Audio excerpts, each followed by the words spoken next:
திருச்சி மாவட்ட மாற்றுத்திறனாளிகள் மாதாந்திர உதவித்தொகை உள்ளிட்ட கோரிக்கைகளை வலியுறுத்தி மாவட்ட ஆட்சியர் அலுவலகம் முன்பு ஆர்ப்பாட்டத்தில் ஈடுபட்டனர்.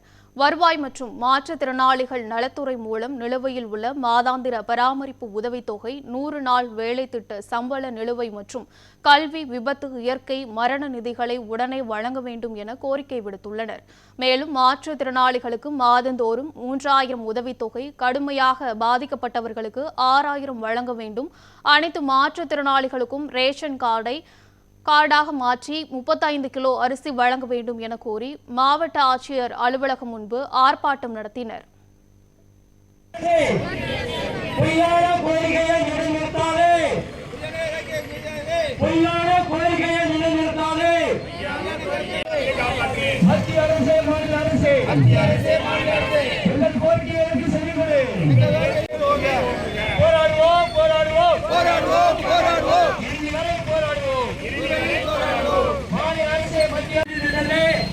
போராடுவோம்.